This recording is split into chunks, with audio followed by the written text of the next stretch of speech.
Tentang reklamasi ya itu penting. Profesor Ahwan Fanane itu memberi catatan bahayanya reklamasi ini. Pertama gini, dia jelas melanggar vonis MK nomor 3. Di situ dikatakan bahwa air laut itu tidak boleh diberikan hak kepada perusahaan atau perorangan. Ia sepenuhnya menjadi milik negara. Putusan MK ini ya? Putusan MK nomor 3 tahun 2007. Tidak boleh ada hak seperti itu. Hak guna laut, hak guna ini, dan sebagainya. Lalu yang kedua, reklamasi itu menyebabkan terjadinya kerusakan lingkungan. Karena gini, kalau Anda punya ini reklamasi ya, ini kan harus diuruk. Nah, ketika Anda nguruk, perlu bahan untuk uruk itu ngambil di bukit, ngambil di gunung. Dari tempat lain ya? Dari tempat lain, dibawa ke situ sampai ini, ya, betul. Sebesar gunung itu pindah ke sini. Apa yang terjadi? Di sini terjadi perusakan lingkungan dan itu yang menyebabkan sering terjadinya banjir. Sudah ini merampok punya negara laut, lalu di sini menyebabkan kerusakan alam. Gitu. Lalu yang ketiga, Mas, secara politik nih ya.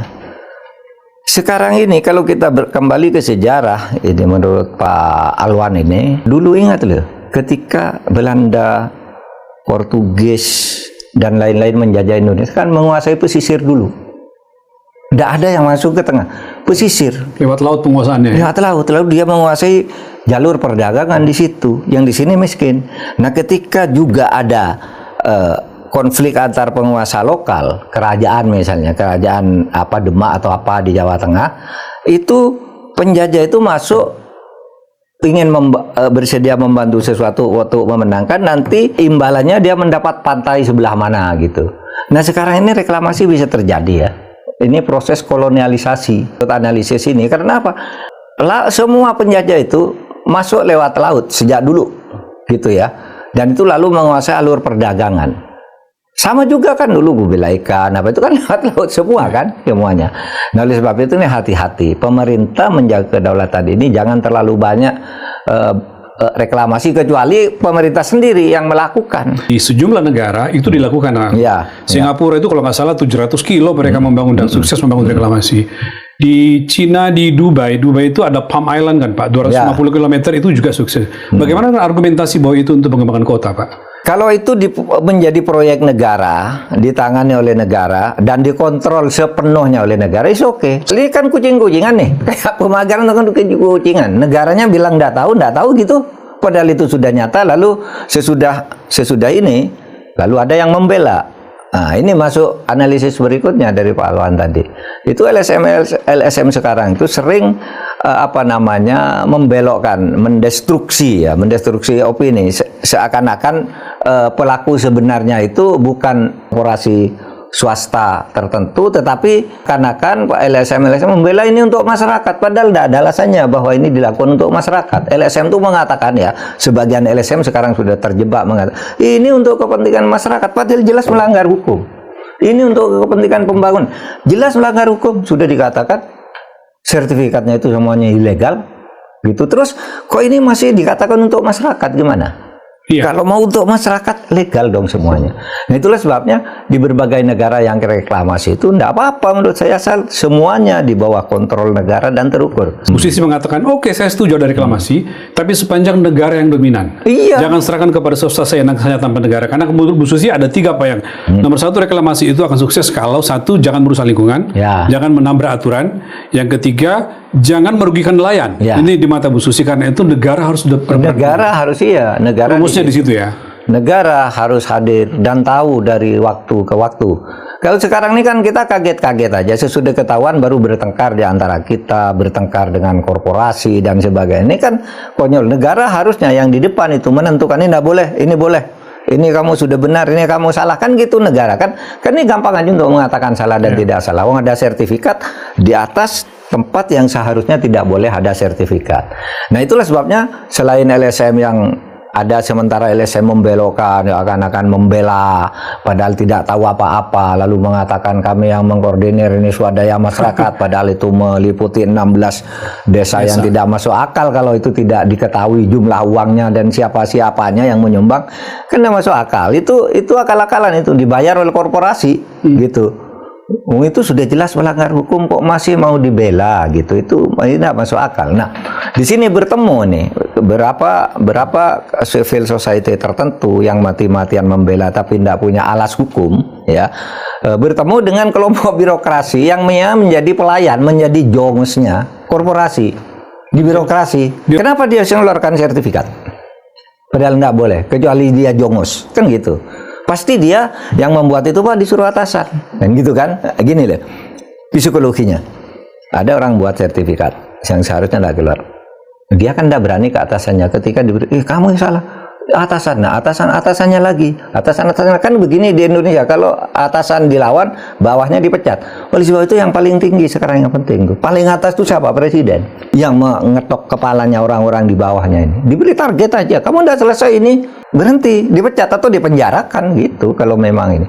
Kan harus begitu ngurus negara. Oleh sebab itu juga ada bahaya lain yang bisa terjadi, akan terjadi eksklusivisme pemukiman. Dulu kita pernah ribut, ada pemukiman Muslim, pemukiman Tionghoa, kan kita tidak setuju. Yang kan Anda kayak di PIK 2 itu dan seterusnya yang sekarang ada itu. Berapa orang beli tanah, Mas? Beli tanah itu 1 meter 50.000. Tapi sesudah jadi nanti harganya 40 juta 1 meter. Mendekati aja susah, apalagi membeli gitu. Nggak bakal beli, pasti dari perumahan eksklusif itu. Pasti orang kaya tertentu, bahkan kelompok etnis tertentu bisa diatur bahwa ini menjadi kotanya. Jangan terlalu mengobral modal sosial yang kita sudah punya begitu baik, nanti malah hilang. Modal sosial kita yang baik itu kalau muncul kerusuhan sosial karena ketidakadilan. Pak Mahfud mengharapkan apa dengan evaluasi PSN yang kabarnya akan dilaksanakan oleh pemerintahan Prabowo? Iya, harapan saya apa yang dikatakan oleh Pak Prabowo itu adalah diimplementasikan, ya, diimplementasikan sebagai sebuah kebijakan. Jangan hanya menjadi kebijakan di atas panggung, di atas retorika pidato, tapi di bawah tidak jalan. Ya, nah dan ini penting menurut saya. Ya, evaluasi semuanya dalam jangka pendek ini, tentukan dulu status hukum bahwa ini yang pemagaran itu ya, yang 30 ini pelanggaran pidana dan akan segera ditentukan siapa pelakunya, siapa tersangkanya. Yang pagar laut ini ya? Ya, nah yang jangka yang agak menengah cari nih di daerah-daerah lain kan banyak. Saya meyakini banyak. Kemarin ada itu ya, ada peta Indonesia di mana letak reklamasi.